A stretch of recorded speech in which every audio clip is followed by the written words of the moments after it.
Shalom teman-teman, kali ini kita akan diberkati firman Tuhan yang akan disampaikan oleh Bapak Yusuf Roni. Kiranya menjadi berkat bagi kita semua.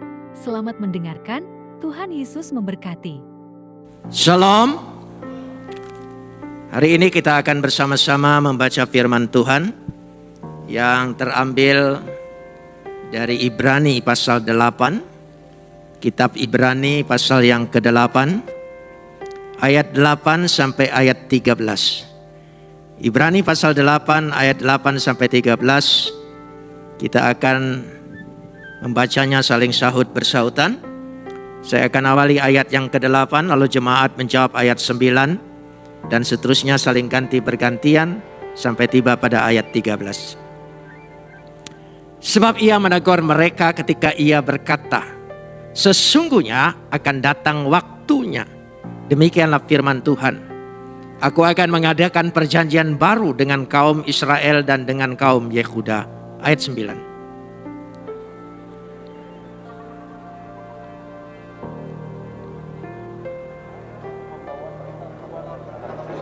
Sebab mereka tidak setia kepada perjanjianku dan aku menolak mereka. Maka inilah perjanjian yang kuadakan dengan kaum Israel sesudah waktu itu. Demikianlah firman Tuhan. Aku akan menaruh hukumku dalam akal budi mereka dan menuliskan dalam hati mereka. Maka aku akan menjadi Tuhan mereka dan mereka akan menjadi umatku. Dan mereka tidak akan mengajar lagi sesama warganya atau sesama saudaranya dengan mengatakan, kenallah Tuhan. Sebab mereka semua besar kecil akan mengenal aku. Sebab aku akan menaruh belas kasihan terhadap kesalahan mereka dan tidak lagi mengingat dosa-dosa mereka. Oleh karena dia berkata-kata tentang perjanjian yang baru, dia menyatakan yang pertama sebagai perjanjian yang telah menjadi tua, dan apa yang telah menjadi tua dan besar telah dekat kepada kemusnahannya. Kapot leha Adonai Elohenu kapot leha. Segala kemuliaan ya Adonai Tuhanku, kemuliaan bagimu. Saudara yang dikasihi Tuhan, sebelum kita mengerti yang dimaksud di dalam surat Ibrani ini, ada yang menjadi dasar dari pemikiran surat Ibrani ini. Yang menjadi dasar itu sesungguhnya ada dalam Yohanes pasal 1 ayat 16 sampai ayat 18. Saya akan bacakan dulu supaya kita mengetahui dasar-dasar pikiran itu. Sebab setiap buah pikiran ada dasar yang menjadi pegangan. Apa sebabnya dia berpendapat seperti itu? Dan dasar yang ada dalam Yohanes 1 ayat 16 dan 18 saya bacakan. Karena dari kepenuhannya kita semua telah menerima kasih karunia demi kasih karunia. Sebab hukum Taurat diberikan oleh Musa, tapi kasih karunia dan kebenaran datang oleh Yesus Kristus. Tidak seorang pun yang pernah melihat Tuhan, tetapi anak tunggal Bapa yang ada di pangkuan Bapa, dialah yang menyatakannya. Saudara yang dikasihi oleh Tuhan, jadi maksudnya di dalam Ibrani ini tadi, sesungguhnya akan datang waktunya. Jadi ada sesuatu masa yang dinantikan oleh umat perjanjian lama. Masa apa? Masa hukum baru, perjanjian baru. Yaitu perjanjian kasih karunia. Tidak lagi hukum yang menjadi dasar, tapi kasih karunia yang menjadi dasar. Agama-agama lama selalu yang menjadi dasar adalah hukum. Ya, aturan-aturan. Ya. Syariat-syariat itu semua yang menjadi dasar bagi setiap agama. Tetapi Kristus tidak mendasarkan itu. Karena dengan hukum Taurat, dengan hukum agama, manusia bukan bisa mencapai Tuhan. Bahkan seolah-olah makin diperberat bahwa mereka tidak dapat. Karena hukum itu untuk menunjukkan kekudusan Tuhan tidak bisa terhampiri. Dan tidak ada manusia yang luput dari segala kesalahan. Dan manusia tidak dapat melepaskan dirinya dari segala kesalahan karena hukum. Dan hukum itu termasuk hukum Taurat menjadi kaca pembesar bagi kesalahan manusia. Karena itu menyadari bahwa manusia tidak bisa berupaya. Ada usaha, tapi bukan kepastian. Karena usaha yang bukan kepastian inilah sehingga mereka menantikan kapan kami bisa. Saya kasih contoh. Kalau berbicara mengikuti hukum agama, saya boleh berbangga sedikit. Karena saya dididik dari kecil mengikuti hukum-hukum agama. Dan saya ikutin bukan yang ecek-ecek, yang sungguh-sungguh. Karena saya ingin menemukan betul bagaimana hakikat manusia dan hakikat Tuhan itu. Saya ikutin. Sampai sekecil-kecilnya saya lakukan aturan-aturannya sehingga tidak boleh ada kesalahan sekecil apapun. Termasuk pada sikap ibadah. Sikap ibadah itu sudah diatur sedemikian rincinya. Sehingga kalau salah duduk, salah saja meletakkan jempol kaki, itu salah dan tidak sah ibadahnya. Dan saya ikutin. Apa yang terjadi? Setelah saya ikutin, hati saya memang seolah-olah ingin taat sepenuhnya. Tapi di hati saya timbul sebuah kebencian terhadap orang yang tidak sama dengan saya. Terhadap orang yang tidak mengikuti aturan-aturan agama saya. Kebencian itu makin membesar. Saya ingin memaksakan orang lain sama dengan saya. Karena inilah hukumnya. Saya mengerti bagaimana pikiran-pikiran orang Yahudi. Orang Farisi itu. Sehingga ketika melihat itu, dia ingin melaksanakannya. Lalu muncul dalam pikiran saya, apa artinya taat? Apa artinya beribadah? Kalau hati dan pikiranku penuh dengan kebencian, ingin memaksakan orang lain. Terus terang secara pribadi saya frustrasi. Tapi karena saya menjadi panutan waktu itu, saya tidak menunjukkan frustrasi saya tentang agama saya. Tapi menjadi sebuah pertanyaan besar, bagaimana sesungguhnya? Jadi kalau berbicara hukum agama, betul tidak akan mencapai apa yang diinginkan oleh Tuhan. Tapi itulah Kristus yang membawa kasih karunia. Membebaskan kita semua dari beban itu. Melepaskan kita dari semua tekanan-tekanan dosa itu. Saudara masih ingat peristiwa Yohanes 8 ketika orang-orang Farisi, orang-orang ahli Taurat membawa seorang pelacur yang kedapatan berzina di hadapan Yesus lalu berkata, menurut hukum Taurat, orang ini harus dilempari sampai mati. Apa pendapatmu? Yesus diam. Lalu di situ dikisahkan dia mencoret-coret tanah. Saya kurang sependapat kata mencoret karena bahasa Yunaninya grafer. Grafer itu tulisan. Tulisan. Kan dari waktu saya masih muda di pinggir-pinggir jalan itu ada tukang grafer kan untuk menggrafer pena pulpen kita, lalu gelang tangan kita dengan nama kita. Apa yang ditulis? Hukum Tuhan.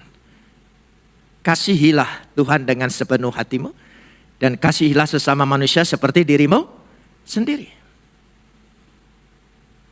Dan 2 kali dia tulis itu. Coba baca kembali. 2 kali. Setelah itu mereka meninggalkan. Kenapa tuntutan hukum ini kalah? Mereka mendesak tapi ditinggalkan. Karena mereka malu dengan diri mereka sendiri. Pribadi mereka, hati mereka, suara hati mereka. Hukum yang begitu keras, begitu ketat ingin diterapkan pada orang lain. Tapi dirinya ingin mendapat kelonggaran. Mereka meninggalkan satu persatu. Sudah perhatikan perkataan Yesus. Di mana mereka? Mereka semua pergi. Berarti tidak jadi hukum Tauratnya. Apa kata Yesus? Aku pun tidak akan menghukum engkau. Pulanglah, jangan berbuat dosa lagi. Itulah kasih karunia. Kasih karunia inilah yang membebaskan manusia. Natal baru saja kita lewati. Natal itu lahirnya kasih karunia di tengah-tengah dunia ini yang sesungguhnya akan mengampuni seluruh isi dunia, dan dunia ini membebaskan manusia. Dan hukum baru inilah yang ditunggu-tunggu. Dikatakan kembali pada ayat 8. Sesungguhnya akan datang waktunya. Waktunya.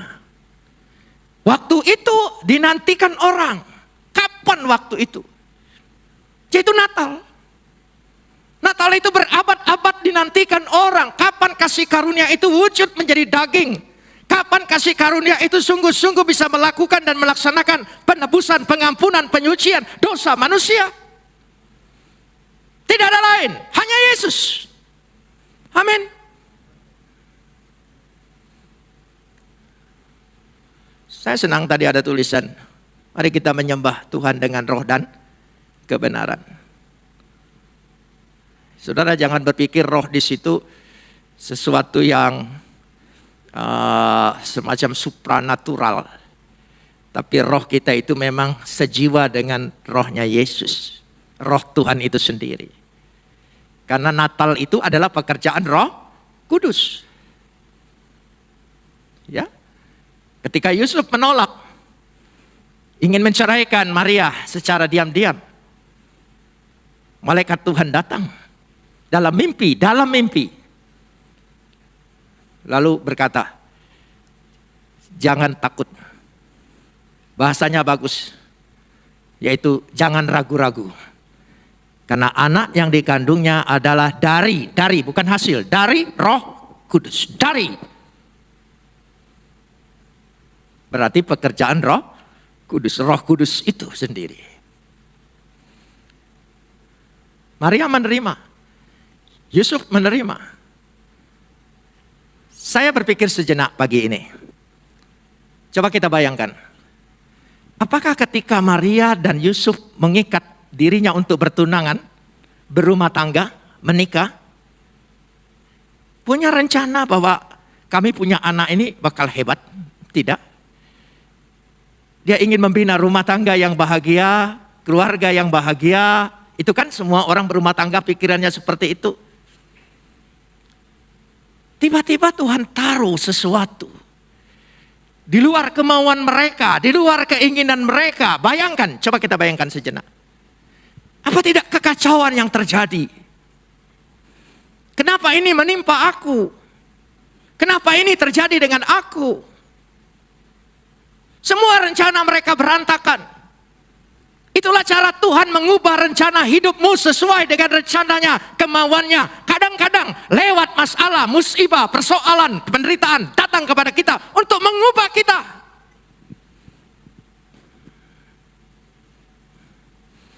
Makanya kalau jadi orang beriman, punya masalah, selesaikan masalah. Kalau orang tidak beriman, mempermasalahkan masalah. Itu bedanya. Orang beriman selalu menyelesaikan masalah. Orang yang tidak beriman selalu mempermasalahkan masalah. Itu bedanya.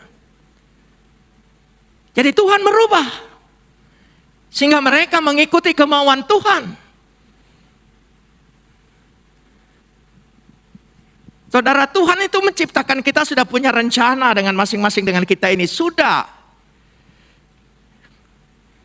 Makanya ada istilah teologi yang disebut predestination. Pre itu adalah waktu. Awal. Destiny adalah tujuan. Jadi dari awal Tuhan sudah menetapkan tujuan. Dari awal Tuhan menetapkan tujuan. Masuk surga atau masuk neraka. Dari awal. Silakan pilih. Hak pilih kita di situ. Bukan hak pilih kita menentukan tujuan. Bukan hak pilih kita menentukan. Ini mau ikut jalan Tuhan yang ini atau yang ini. Kebebasan manusia tetap terbatas. Manusia diberi kebebasan. Tapi jangan lupa dia ciptaan. Kedaulatan Tuhan sebagai pencipta pasti melebihi dari segala ciptaannya. Karena manusia itu kalau tidak dihadapkan dengan kehidupan, masalah, persoalan, manusia susah merubah pendiriannya, persepsinya, paradigmanya, rencananya. Susah manusia itu. Tapi ketika diperhadapkan, dibenturkan dengan masalah yang begitu berat, saya percaya dengan COVID-19 ini, Tuhan ingin menyadarkan umat manusia, meskipun COVID ini bukan dari Tuhan, tapi Tuhan pakai lewat ini menyadarkan gereja-gereja, menyadarkan umat sendiri, menyadarkan kita perlu pribadi siapa? Yesus. Karena kita menerima kasih karunia demi kasih karunia. Aku akan mengadakan perjanjian baru. Bukan perjanjian yang kuadakan seperti nenek moyang mereka. Aku akan menaruh hukumku dalam akal budi mereka dan menuliskan dalam hati mereka. Coba. Hukum Taurat itu ditulis jari Tuhan sendiri. Di atas batu. Di atas batu. Jari Tuhan menuliskan hukum Taurat. Diberikan pada Musa.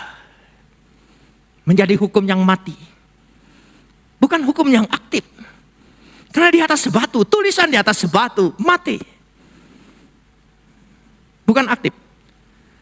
Tapi hukum yang baru. Hukum yang baru. Dia tidak pakai jarinya. Dia pakai pribadinya. Pribadi Yesus, pribadi firman itu sendiri yang turun, yang menuliskan dalam hatimu. Ketika kita menerima Yesus, makanlah tubuhku, minumlah darahku, dia tuliskan itu dalam hidup kita. Itulah hukum baru yang Tuhan taruh di dalam kehidupan kita. Amin. Dahsyat. Saya mengerti seperti ini. Betapa dahsyatnya dia.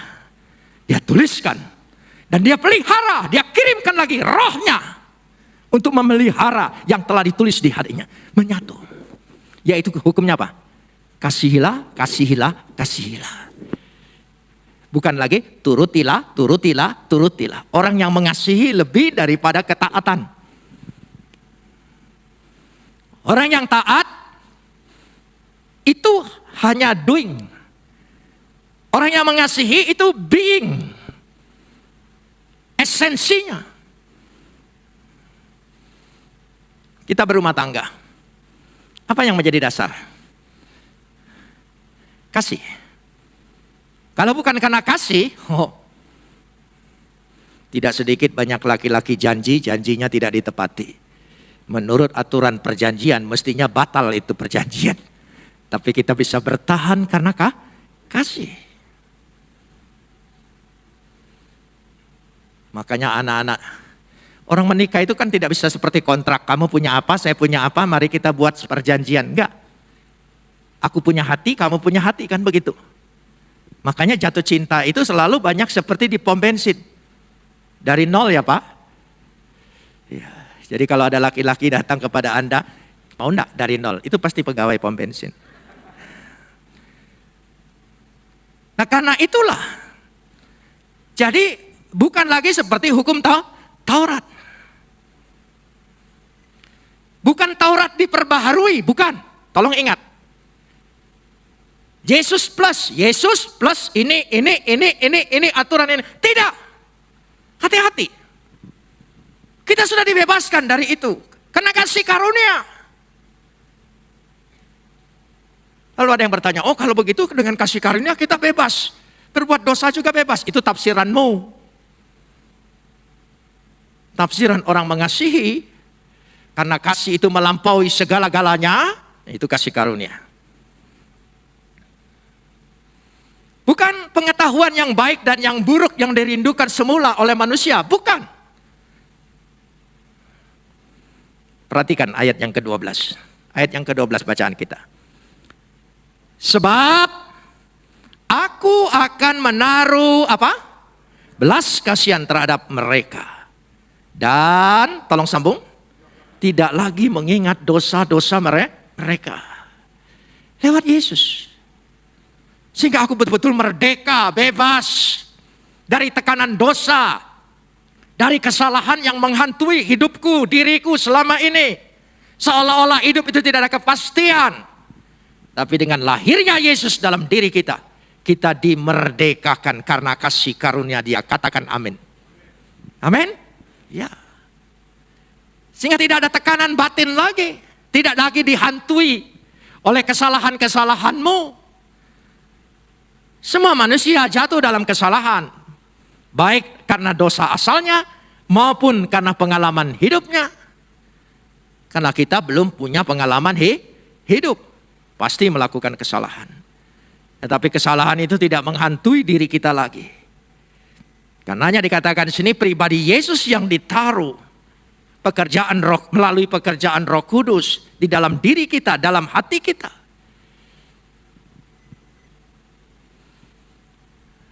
Saya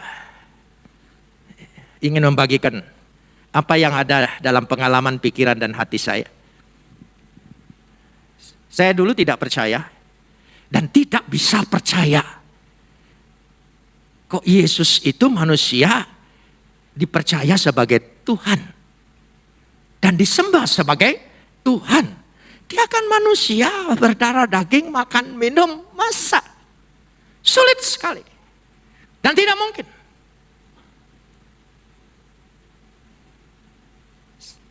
Karena saya ingin tahu betul dan kebetulan dapat tugas, saya mempelajari Alkitab. Saya baca Alkitab. Saya baca Alkitab tidak sepandai orang Kristen. Saya baca dari awal kitab Kejadian, terus saya baca. Kalau orang Kristen sudah pandai.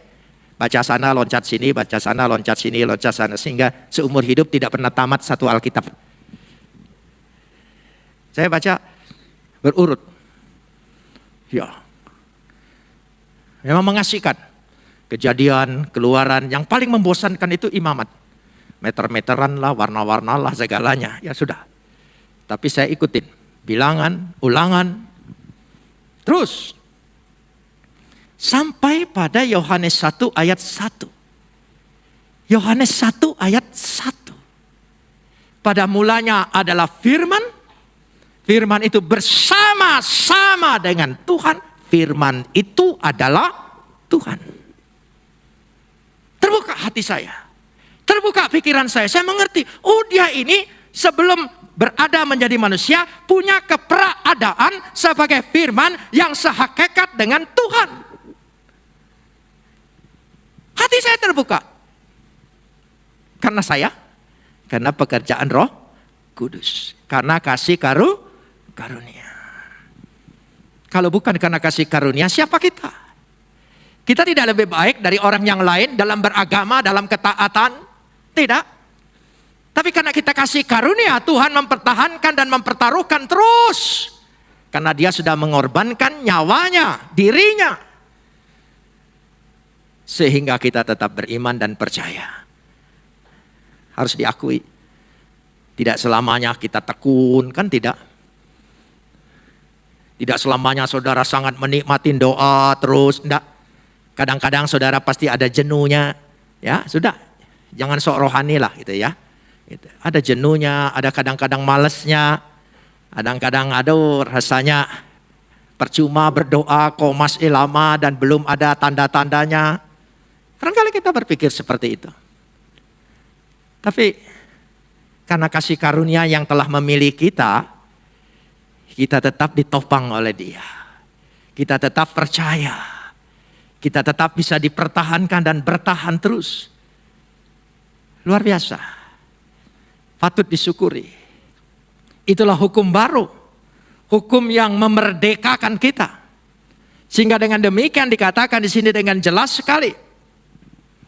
Oleh karena ia berkata-kata tentang perjanjian yang baru, ia menyatakan yang pertama sebagai perjanjian yang telah menjadi tua. Dan apa yang telah menjadi tua dan usang telah dekat kepada kemusnahannya. Artinya tidak berlaku lagi. Saya kasih contoh supaya saudara. Kadang-kadang ada orang yang bertanya begini.